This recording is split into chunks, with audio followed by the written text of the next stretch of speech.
तीन टॉपिक्स के ऊपर बात करेंगे। टीआरसी कार्ड के प्रोसेसिंग टाइम के ऊपर भी है कि उसको लीगैलिटीज़ के थ्रू चेक किया जाए। 6+ उनको आयल्स रिक्वायर है।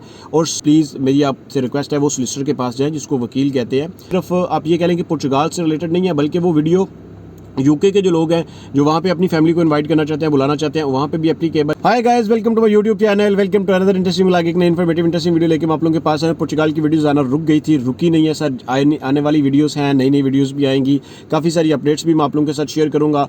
वेरी सॉरी, थोड़ी सी ट्रैवलिंग चल रही थी जिस वजह से मैं आपको रिस्पॉन्स नहीं कर सका, और फ्रीक्वेंट ट्रैवलिंग की वजह से वीडियो भी मैं शूट नहीं कर सका, टाइम भी नहीं मिल रहा था मुझे। लेकिन काफ़ी सारी चीज़ें जो आप लोगों के साथ मैं शेयर करता हूँ। तीन टॉपिक्स के ऊपर बात करेंगे। टीआरसी कार्ड के प्रोसेसिंग टाइम के ऊपर बात करेंगे।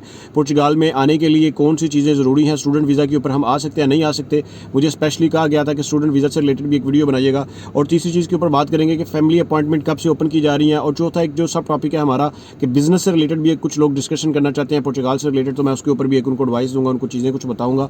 तो स्टेप बाय स्टेप हम इन चीज़ों के ऊपर चलते हैं। जो लोग भी चैनल पर नए हैं, मेरी आपसे रिक्वेस्ट है कि काइंडली चैनल को सब्सक्राइब कर दें। जब सब्सक्राइब करते हैं सर, बेल के बटन को जरूर प्रेस किया करें। आप जब बेल के बटन को प्रेस करते हैं तो कोई भी नई इन्फॉर्मेटिव वीडियो आती है वो सबसे पहले आप लोगों के पास नोटिफिकेशन बॉक्स में हाईलाइट हो जाती है।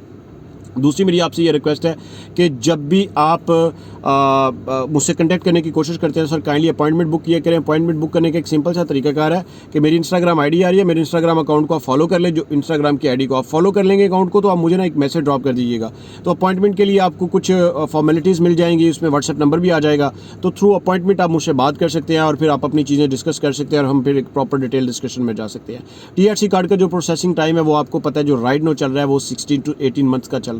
लेकिन आने वाले दिनों में जो टीआरसी कार्ड की पेंडिंग फाइल्स चल रही हैं वो अप्रॉक्सीमेटली 12 to 14 मंथ्स के अंदर अंदर इस ब्रैकेट को वो क्लोज करने जा रहे हैं। क्योंकि अब जो 2025 का जनवरी होगा, 2025 के जनवरी में इन्होंने जितना भी बैकलॉग है इसको सब कुछ क्लियर कर देना है।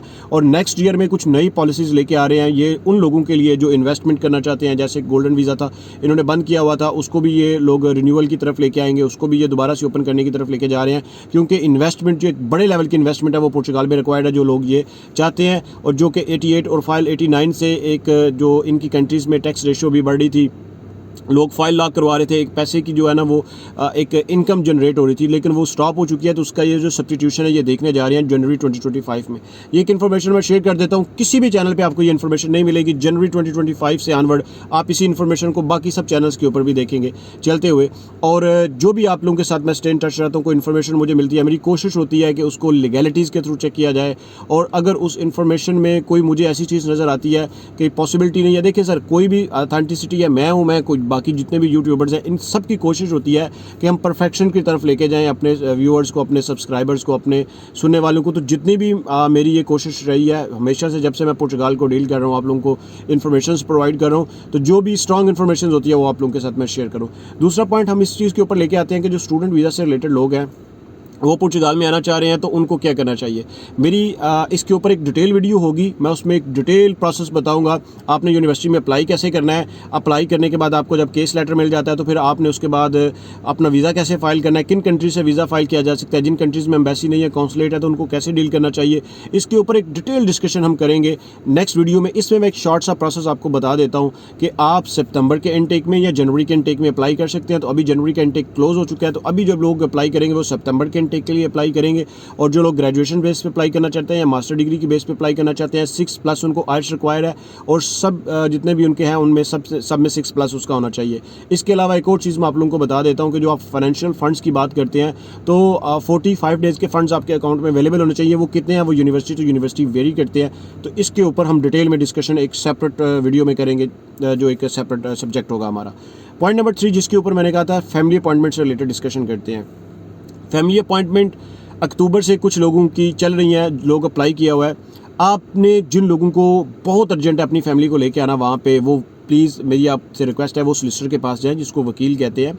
आप लॉयर के पास जाएं, लॉयर को हायर करें और आप अपनी फैमिली अपॉइंटमेंट की तरफ जाएं। फैमिली अपॉइंटमेंट में काफ़ी सारे ये क्वेश्चन आते हैं कि हमें डॉक्यूमेंट्स के बारे में बताया जाए। मेरी एक वीडियो है जिसमें फैमिली रीयूनियन पार्ट 1 और पार्ट 2, आप उन दोनों को देखिएगा, जिसमें पेरेंट्स से रिलेटेड एक अलग वीडियो है, सिबलिंग्स और बच्चों से रिलेटेड एक अलग वीडियो है, और उसमें कंप्लीट डॉक्यूमेंट्स हैं। आपका कितनी इनकम होनी चाहिए, तो उसके ऊपर आपने कितना टैक्स पे करना है, मैंने परसेंटेज कैलकुलेशन के साथ निकाल के वो वीडियो अपलोड की हुई है।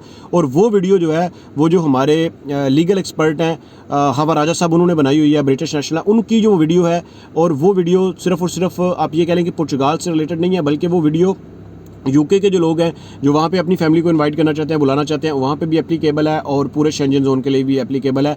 फिर भी अगर कुछ भी आपको कुछ उस वीडियो को देखने के बाद कोई समझ नहीं आ रही हो तो आप मुझसे डायरेक्टली भी कंटेक्ट कर सकते हैं, अपॉइंटमेंट भी बुक कर सकते हैं और आप मुझे लाइक कमेंट बॉक्स के थ्रू भी हाईलाइट कर सकते हैं। The last point is there कि हमने जो जिस चीज़ के ऊपर डिस्कशन करनी थी वो ये था कि बिजनेसेस के बारे में, कि लोग कहते हैं कि पुर्तगाल में जाके बिजनेस किससे रिलेटेड हमें बिजनेस करना चाहिए। 2 इंडस्ट्रीज सर आज आपको बताने जा रहा हूँ। इन दोनों इंडस्ट्रीज में से किसी भी चीज़ को आप चूज़ कर सकते हैं। It is like a variety of the industry. इसमें एक इंडस्ट्री है एफएमसीजी। एफएमसीजी में आपके पास काफ़ी सारी चीज़ों की सर्विसेज आ जाती हैं, एक ग्रॉसरी के स्टोर से लेके एक क्या कह सकते हैं आपके कंपनी तक, और एक कंपनी की मैन्युफैक्चरिंग तक। एफएमसीजी कंपनी ये रिटेल की एक बहुत बड़ी मार्केट है। आप कुछ भी सेल आउट करना शुरू कर दें और आप अपने बिजनेस को इन्हांस कर सकते हैं सर्विसेज से रिलेटेड, एफएमसीजी में सर्विसेज से रिलेटेड।